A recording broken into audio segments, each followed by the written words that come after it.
definitely higher than that. So you did the work to kind of reverse that, kind of get out of that. You're not having the migraines anymore. I had one last week because I had sushi Thursday night. And I was like, well, let's see what happens. Because I just really wanted some tuna. Sure. Really wanted some hamachi, sashimi, and I woke up with a migraine. That's crazy. For 2 days I could be that, directly correlated. It's like, I guess I'm not completely detoxed from it yet.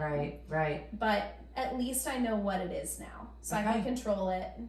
And that's a game changer for me. To have 7 days a week to be a person versus 4. Right. Yeah. Because so Maddie was going through, 3-4 days a week with migraines, like debilitating migraines where you couldn't work and you couldn't do stuff. 3 to 4 times a week. Which I was like, maybe it would be better to like gouge out my eyeballs. Which also could spin someone into a depression. Oh, right? I was depressed every time. Yeah. Because I was like, damn, I have so much work to do. I would have calls scheduled. I would have clients that I would have to cancel every week. I started not scheduling clients on Fridays just because I knew I was going to have a migraine. I could count on it. And I'm like, this is no way to live. Yeah. This is also like unattractive for, I was dating someone that would have to deal with me having migraines all the time. Yeah. I was like, I've got to figure this one out. And I just kind of stumbled upon it. I was eating a poke bowl when I was like, what am I putting into my body that might be like poisoning me? And I'm like, oh my God. That's crazy. What about fish? So you did some research on it. Yeah, it was me to a T. Yeah. I mean, well, I think that's so, I think being in tune with your body is really important too. Like you knew something was off. Doing the research, doing the work, asking for help, asking a professional, seeing a functional medicine doctor, getting all those tests done are really, really important. So, it's hard it's really difficult when it kind of first starts because it feels like so daunting. Yeah. To kind of go through and be like, what's causing this? And you have to eliminate X, Y, Z, but it's got to be worth it, right? Yeah, it was almost helpful that I had so many different things wrong with me because I basically searched like, okay, amalgamation of like these 7 different things that are wrong with me. Right. What could it be? And that was like the top result was mercury poisoning. So that's great. So you're starting to gain a little bit of weight back and feeling better about yourself and good for you. Good for you. I think everything's kind of like aligning with you. I think there's, I'm going to be really honest. I think there's some more to go through. I don't know. I have this feeling. No, I feel it too. But it's close. You're close. I notice, I think the thing I'm currently dealing with is I will assign happiness to people. I'm like, whoop, that's frightening because that is. People won't necessarily be there all the time. Someone could die. Someone could move away. Someone could just not want to be in your life anymore or not be the person that you thought they were. And so I am trying to figure out how to like reassign my like that feeling of like overly happy. I'm like, how can I like repackage that and like put it into experiences that I create for myself. Correct. Versus people. But one thing that's great is, I mean, you can have as many friends as you want. So like finding that happiness and spending time with my friends is another way that I can, like satisfy that and feel that.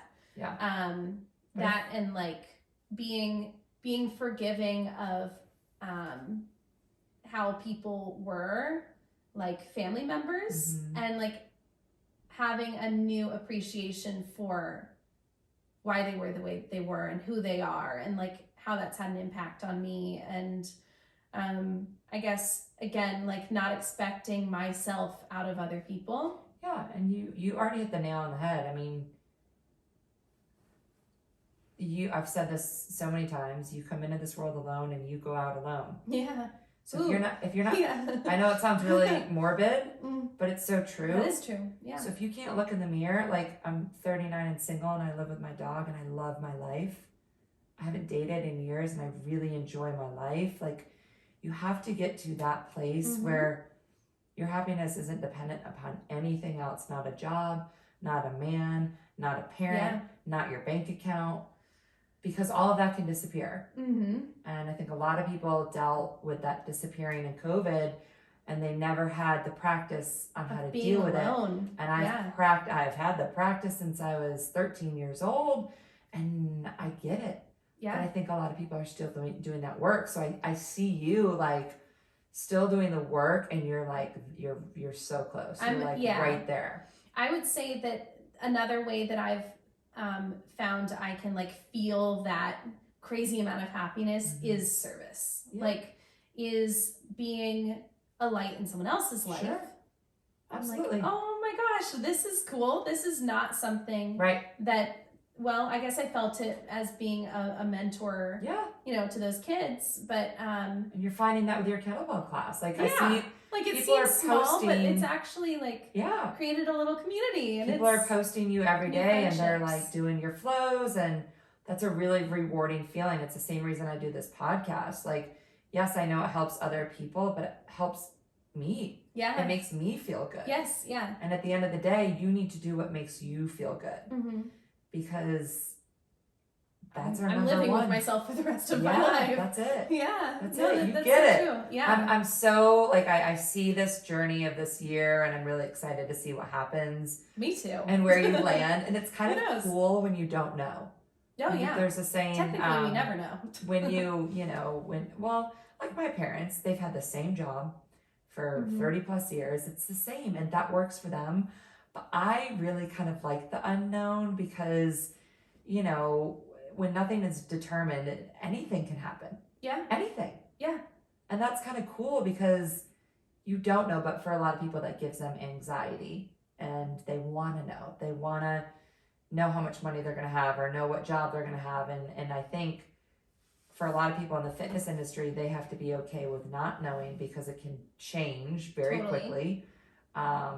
Fitness is very cyclical. It's very year to year and dependent on what people want and what's the new trend. So I feel like you're on the cusp of something, and I'm really just kind of excited to see what you do with it. Yeah. And I'm proud of you. Oh, thank you. Yeah. I'm proud of you. Oh, thanks, girl. Thanks. Yeah. So can we find you? Where do we find you? Where do we find you on the brand? Let's see. Okay, so on Instagram, you can find me at Conti Fitness. Okay. And then my business account is Continuum ATL. Okay. And stand by for a brick and mortar.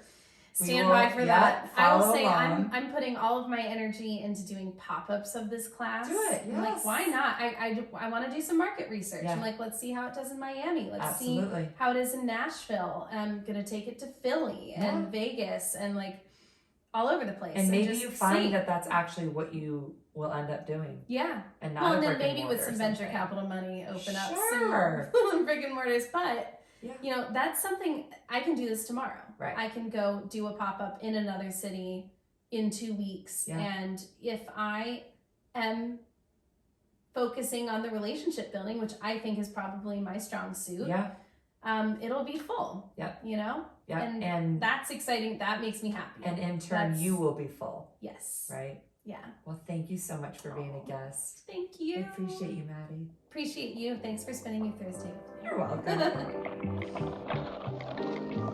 welcome.